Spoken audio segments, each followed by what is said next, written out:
Ever wonder about what's inside the Apple iPhone factory in China?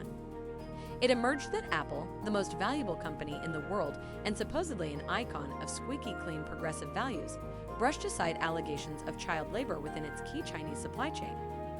The suggestion is that a Big Apple or supplier named Cyan Electronics employed workers as young as 14 in the interest of keeping up with the ferocious appetite for Apple goods in the West. Apple chided Cyan but maintained ties for months and even years afterwards. With new allegations like this and a spate of suicides associated with the brand's manufacturing base over the years, we thought it was time we put on our lanyard and take a peek inside an iPhone factory in China.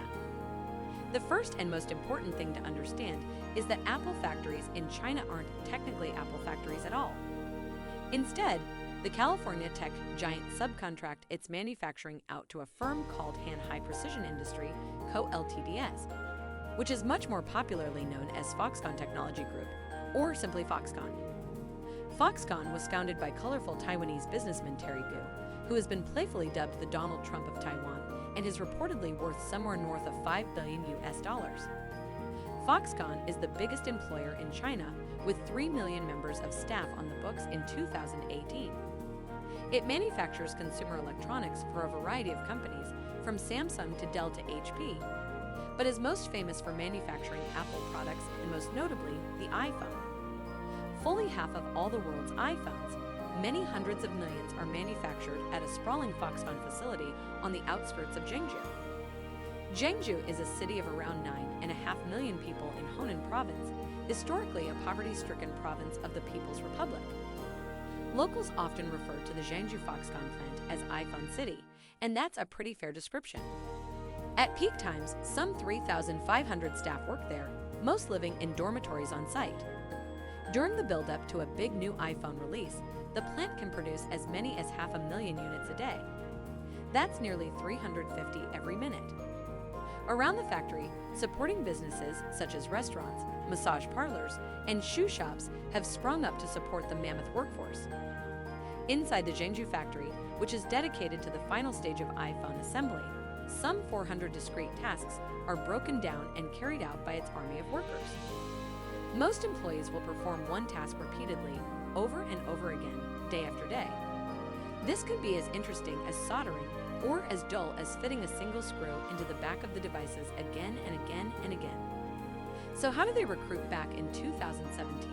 A student at NYU called Dejian Zhang went undercover for 6 months at the Zhengzhou plant to investigate the labor situation.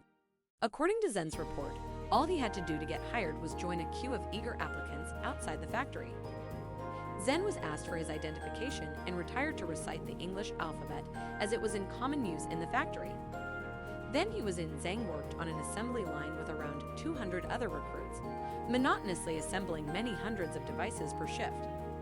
He said the work was boring and tiring, but didn't report any specific abuses across the rolling 6-day week. Aside from a supervisor yelling every now and then, his main complaint was that the overtime was presented as voluntary but was very clearly mandatory on pain of being fired. It's been reported elsewhere that the Chinese government itself, keen to keep this lucrative business running smoothly, steps in to help with a never-ending recruitment drive during peak summer months. In the build-up to the traditional autumn iPhone release date, the speaker is said to stand at the Zhengzhou factory gates, yelling out for workers who are optimistic and diligent. Honan Province even reportedly sets quotas for the numbers of workers that villages and cities should provide to keep the factory ticking over efficiently and effectively. The gender balance on the factory floor is said to be roughly equal, and the typical age of a factory worker is between 18 and 25, though interns are frequently as young as 16. And while underage workers have been found in Apple's supply chain, nearly a dozen 15-year-old children were discovered to be working across 3 factories, according to one report. There are no reports that Foxconn Zhengzhou facility was directly involved. Worker conditions in Zhengzhou, while not as brutal as sweatshops, do seem extraordinary to Western eyes. Factory workers stay close by the plant in dorm buildings up to 12 stories high, with 8 workers sharing a room, sometimes with only 1 bathroom per floor shared by as many as 200 people. U.S.-based pressure group China Labor Watch discovered during undercover investigations that workers are actively forbidden from resigning their post during busy peak times, but conceded that the most egregious allegations of brutality and bullying made by others have perhaps been overstated. One worker, whose role was wiping special polish onto the LCD screens, said she handled around 1,700 iPhones a day and that it was mundane work, but also that there were worse things to endure in life than monotony. However, the grind of working 6 straight days, only seeing family on Sunday if they happen to live locally, clearly takes its toll. The most common complaint about working at Foxconn in Zhangzhou is boredom. When NY student Zhang spent those 6 weeks on the production line, he said he quickly grew to hate it.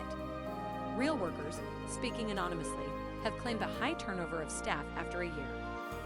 People get bored or disinterested, claimed one. When that happens, they leave. Other Foxconn workers have said that while building iPhones isn't exactly their childhood dream, the facility is no better or worse than other Chinese factories they've worked at. Of course, there is a much darker side to the allegations leveled to Apple. Although not directly related to the assembly plant in Zhengzhou, it has been reported that Apple products have been made using forced Uyghur labor, an ethnic minority in China who endure horrific working conditions and even wage theft by unscrupulous overseers.